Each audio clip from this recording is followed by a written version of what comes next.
Welcome my YouTube channel. Please subscribe और इसमें हर तरह की कार्टून वीडियोस आपको देखने मिलेगा।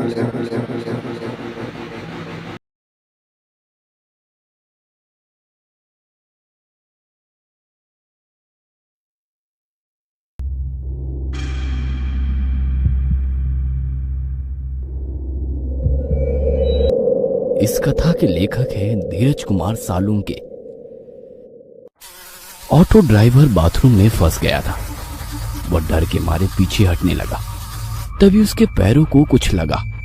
जैसे उसने पीछे देखा, उसे एक झटका लगा। उसे लकड़ी की फर्नीचर के एक खोखले में एक और ऑटो ड्राइवर की लाश दिखाई दी, जिसकी आंखें बाहर निकल आई थी और मुंह में से जुबान बाहर लटक रही थी। उस लाश को देखकर ऐसा लग रहा था कि उस बेचारे की मौत बहुत ही दर्दनाक हुई। तड़प तड़प कर मर गया होगा। ऑटो ड्राइवर को उस लाश के हाथ के पास एक टॉयलेट क्लीनर की बोतल दिखाई दी। ऐसा लग रहा था कि उस ऑटो ड्राइवर ने वो टॉयलेट क्लीनर पीकर खुदकुशी की थी। वो जल्दी से उस लाश से दूर हो गया और दरवाजे के ठीक सामने बनी टॉयलेट सीट पर बैठ गया। तभी उसे याद आया कि उसके पास उसका मोबाइल है। उसने अपना मोबाइल अपनी जेब से निकाला और अपने दोस्त को फोन किया।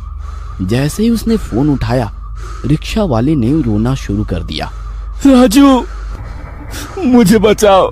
राजू, ये औरत मुझे मार डालेगी। ऑटो ड्राइवर फोन पर बात ही कर रहा था कि इतने में उसके हाथ से किसी ने उसका फोन छीन लिया। ऑटो ड्राइवर ने उसकी मोबाइल छीनने वाले की ओर देखा और डर के मारे उसके रोंगटे खड़े हो गए। उसे अपनी आंखों पर यकीन नहीं हो रहा था, क्योंकि उसका मोबाइल लकड़ी टेबल के नीचे पड़ी हुई लाश ने छीन लिया था। उस लाश ने ऑटो ड्राइवर का मोबाइल छीना और उसे किसी रसगुल्ले की तरह निगल गया और फिर वापस आकर खोखली की जगह में जाकर अपने हाथ पांव फैलाकर मुंह से जुबान बाहर निकालकर लेट गया। आंखें फाड़ फाड़ कर उस लाश की तरफ देख रहा था। उसने बचपन में अपने पिता से सुना था कि एक मरा हुआ आदमी फिर कभी नहीं उठता, लेकिन आज उसे एहसास हुआ कि उसके पिता गलत थे।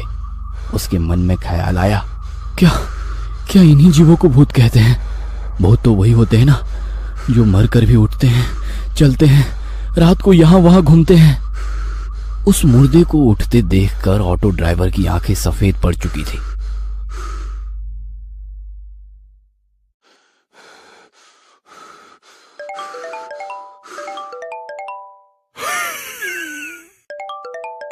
तभी अचानक से उसकी मोबाइल की रिंगटोन बजनी शुरू हो गई। उसका मोबाइल उस मुर्दे के पेट में बज रहा था। ये पक्का राजू का ही फोन होगा। ऑटो ड्राइवर मन ही मन बोल पड़ा। उसे समझ नहीं आ रहा था कि अब करे तो क्या करे। वो बड़ी ही मुश्किल में पड़ चुका था, क्योंकि वो अब ना तो राजू को कॉल कर सकता था, ना राजू का कॉल रिसीव कर सकता था। उसका मोबाइल 2-3 बार बजा, लेकिन कोई फायदा नहीं हुआ, क्योंकि फोन उठाना अब उसके लिए असंभव था। वो मोबाइल ही उसका बच निकलने का एकमात्र रास्ता था। और जब उसे महसूस हुआ कि अब वो रास्ता बंद हो गया है, तो वो फूट फूट कर रोने लगा। मैडम, मुझे यहाँ से बाहर निकालो। मैडम, मुझे यहाँ से बाहर निकालो। वो चीख चीख कर रोने लगा। तभी बाथरूम के बाहर से वो औरत बोली, अरे, तुम अंदर कैसे फंस गए? आपको अंदर किसने बंद किया? ऑटो ड्राइवर यह सुनकर खुश हो गया कि औरत ने उसे बाथरूम में बंद नहीं किया था। मैडम, जल्दी से बाहर से दरवाजा खोलो। किसी ने दरवाजा बाहर से बंद कर दिया है। उसने बाथरूम के बाहर खड़ी औरत से कहा। हाँ, खोलती हूँ। आप बस दरवाजे के आगे ही खड़े हो जाइए। ऐसा कहकर वो औरत वहाँ से चली गई। कुछ ही देर में लोहे का कांटों वाला फावड़ा लेकर आ गई। ऑटो ड्राइवर दरवाजे के आगे ही खड़ा हुआ था। क्या आप दरवाजे पर नहीं हैं? उसने रिक्शा वाले से पूछा। ऑटो ड्राइवर अंदर से दरवाजे के सामने खड़ा था। हाँ मैडम, मैं दरवाजे के सामने खड़ा हूँ। आप बस जल्दी से दरवाजा खोलिए। ऑटो ड्राइवर बाथरूम से चिल्लाया। वो औरत हाथ में नुकीला फावड़ा लेकर बाथरूम के दरवाजे की तरफ भागी। इधर बाथरूम के अंदर ऑटो ड्राइवर ने सोचा, मैडम अभी दरवाजा खोलेंगी, कहीं मैं दरवाजे के बीच में ना आ जाऊं।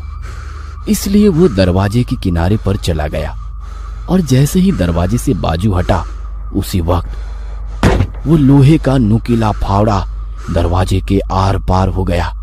यह देखकर ऑटो ड्राइवर के होश ही उड़ गए। अगर वो उस दरवाजे के सामने एक और पल भी खड़ा होता तो वह लोहे का नुकीला फावड़ा उसके पेट से बाहर गुजर जाता और वह उसी पल मर गया होता। वो औरत जान गई थी कि उसका हमला जाया हो गया है, इसलिए उसने वो फावड़ा दरवाजे में से खींचकर बाहर निकाला। अरे क्या हुआ? आप दरवाजे के सामने खड़े रहिए ना, मैं अभी दरवाजा खोल देती हूँ। वो औरत बहुत ही प्यार से बोली, लेकिन ऑटो ड्राइवर ने अपने मुंह से एक शब्द भी नहीं निकाला। अरे अरे डरो मत, मैं तो सिर्फ दरवाजा खोलने की कोशिश कर रही थी। एक बार फिर मीठी आवाज में बड़े प्यार से बोली। अंदर ऑटो ड्राइवर का हाथ डर के मारे कांप रहे थे। उसे पता था कि अगर वो दोबारा दरवाजे के सामने गया तो वह औरत नुकीला फावड़ा उसके पेट में घुसेड़ देगी, लेकिन फिर भी वो देखना चाहता था कि अगर वो इस बार दरवाजे के सामने गया तो क्या होगा। हैं? मैं खड़ा हूँ दरवाजे के सामने, ऑटो ड्राइवर दरवाजे के बाजू में खड़े होकर बोला। वो औरत जोर से चिल्लाई और उसने फिर एक बार बड़ी ताकत से लोहे का फावड़ा दरवाजे में घुसेड़ दिया और बाहर निकाला। यह देखकर ऑटो ड्राइवर घबरा गया। औरत को फिर से एहसास हुआ कि वह अपना शिकार चूक गई है, तो उसे गुस्सा आ गया। क्या हुआ? दरवाजे के सामने आ जाना, मैं दरवाजा खोल रही हूँ। ऑटो ड्राइवर को समझ नहीं आ रहा था कि अब क्या करे। नहीं, रहने दो, मैं अंदर ही ठीक हूँ, आप दरवाजा मत खोलना, ऑटो ड्राइवर ने उस औरत से कहा। वैसे वो औरत गुस्से से लाल हो गई और उसने अपने हाथ में से फावड़ा नीचे फेंक दिया। ठीक है, तो तुम बाहर नहीं आना चाहते तो मैं ही अंदर आ जाती हूँ। वो औरत ने डरावनी आवाज में ऑटो ड्राइवर से कहा और वो दरवाजा खोलने लगी। ऑटो ड्राइवर ने सोचा कि अगर वो अंदर आ गई तो ना जाने उसके साथ क्या करेगी, क्योंकि उस औरत के सर पर खून सवार था। तभी उस औरत ने दरवाजे को अंदर धकेल दिया। ठीक तभी ऑटो ड्राइवर होश में आया और अपनी पूरी ताकत से उसने दरवाजे को अंदर से बाहर धकेला और अंदर से बंद कर दिया। वो औरत गुस्से से लाल हुई और दरवाजे पर लात मारने लगी। खोलो दरवाजा, खोलो दरवाजा, खोलो। वो दरवाजे पर लात मारते हुए चिल्ला रही दरवाजा। उस औरत का वो भयानक बर्ताव देखकर ऑटो ड्राइवर बहुत डर गया। वो अपने सिर पर हाथ रखकर नीचे बैठ गया और रोने लगा। ये मैं कहाँ आकर फंस गया। वो सर पकड़कर रोने लगा। तभी उसे अपने गांव के पागल बाबिया की बात याद आने लगी। एक औरत के चक्कर में बाबिया ने अपनी खेती बाड़ी और घर बेचकर वो भिखारी बन गया था और बाद में वो पागल हो गया था। तब से वह हर आदमी को पकड़कर सिर्फ एक ही वाक्य कहता था, भाई चानात खूब वहाटा है। मतलब औरत की लत बहुत खराब है। लेकिन तभी ऑटो ड्राइवर उसे हर वक्त कहता कि वह मर्द ही क्या जिसे औरत की लत ना हो। ऐसा जिंदगी से तो मौत अच्छी। और आज वह एक औरत की वजह से ही मौत के सामने खड़ा हुआ था। बाबिया सही कहता था, भाई चानात खूब वाइट टस्सो, उसने खुद से ही कहा।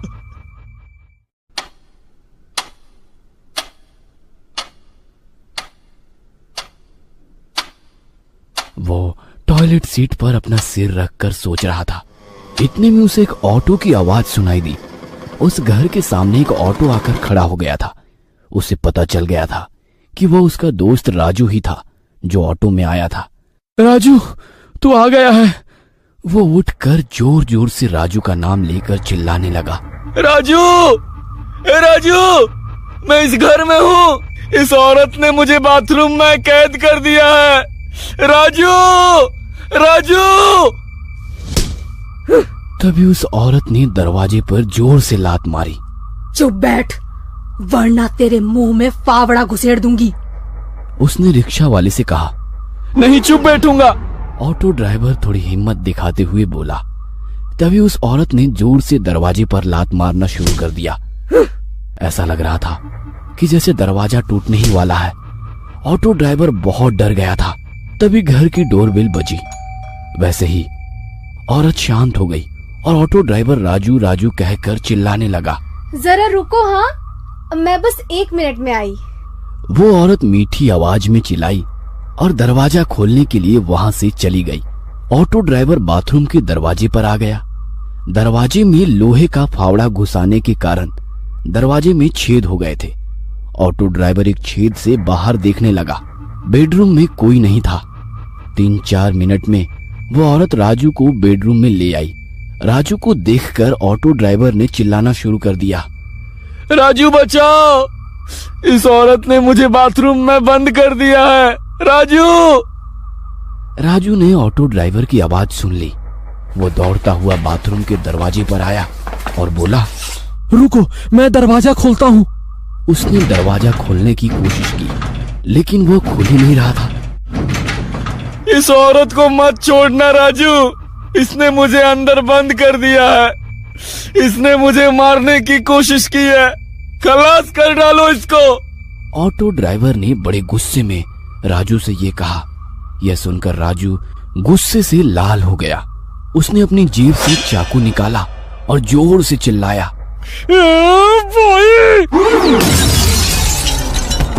उसके सिर से खून निकलने लगा। फिर भी राजू उठने की कोशिश करने लगा। उस औरत ने पास में एक टेबल से एक शीशे का फलदान लिया और उसे फिर से राजू के सिर में जोर से पटक दिया और बोली, उप्स, तुम्हें तो लग गई। और एक डायन की तरह हंसने लगी। राजू फर्श पर खून से लथपथ था। वह दर्द से तड़प रहा था। उसके सर में टूटे हुए कांच के टुकड़े घुस गए थे।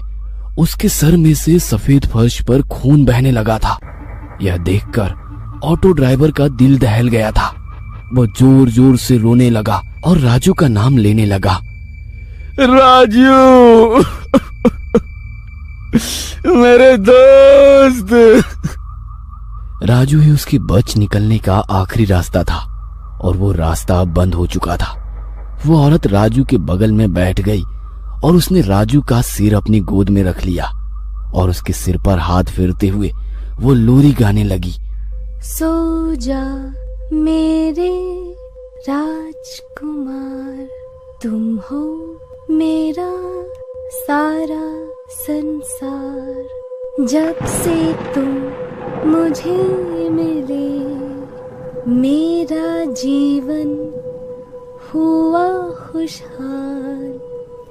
जीवन में मेरे रंग भरे तूने ही लाखों हजार। सो जा मेरे राजकुमार, सो जा मेरे राजकुमार। वो लोरी गा रही थी। इतने में अचानक राजू ने अपने पास पड़े चाकू को उठाकर उस औरत के सिर में घोंप दिया। वो औरत चिल्लाई और फर्श पर गिर गई। क्या वो औरत मर गई? क्या घायल राजू जिंदा बच पाएगा? और क्या ऑटो ड्राइवर उस भूतिया बंगलो से बच निकलेगा? इन सभी सवालों के जवाब जानने के लिए इस कहानी का अगला पार्ट देखना मत भूलना।